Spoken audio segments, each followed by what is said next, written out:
बाल महाभारत कथा चैप्टर 5 विदुर। विचित्र वीर्य की रानी अंबालिका की दासी की कोख से धर्मदेव का जन्म हुआ था। वह ही आगे चलकर विदुर के नाम से प्रख्यात हुए। धर्मशास्त्र तथा राजनीति में उनका ज्ञान अथाह था। वह बड़े निष्प्रिय थे। क्रोध उन्हें छू तक नहीं गया था।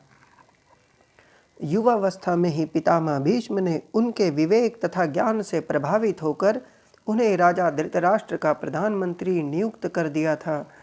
जिस समय धृतराष्ट्र ने दुर्योधन को जुआ खेलने की अनुमति दी, विदुर ने धृतराष्ट्र से बहुत आग्रहपूर्वक निवेदन किया, राजन, मुझे आपका यह काम ठीक नहीं जचता। इस खेल के कारण आपके बेटों में आपस में वैर भाव बढ़ेगा। इसको रोक दीजिए। धृतराष्ट्र विदुर की बात से प्रभावित हुए और अपने बेटे दुर्योधन को अकेले में बुलाकर उसे इस कुचाल से रोकने का प्रयत्न किया। बड़े प्रेम के साथ वह बोले, गांधारी के लाल, विदुर बड़ा बुद्धिमान है और हमेशा हमारा भला चाहता आया है।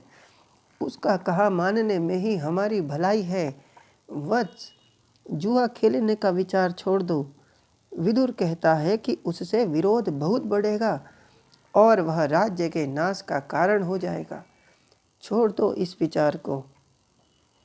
धृतराष्ट्र ने अपने बेटे को सही रास्ते पर लाने का प्रयत्न किया, किंतु दुर्योधन न माना। वृद्ध धृतराष्ट्र अपने बेटे से बहुत स्नेह करते थे। अपनी इस कमजोरी के कारण उसका अनुरोध वह टाल न सके और युधिष्ठिर को जुआ खेलने का न्योता भेजना ही पड़ा।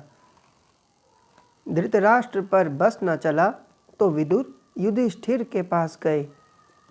उनको जुआ खेलने को जाने से रोकने का प्रयत्न किया। युधिष्ठिर ने विदुर की सब बातें ध्यानपूर्वक सुनी और बड़े आदर के साथ बोले,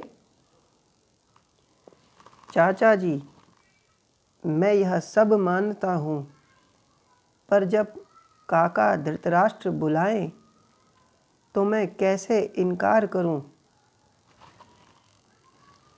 युद्ध या खेल के लिए बुलाए जाने पर न जाना क्षत्रिय का धर्म तो नहीं है।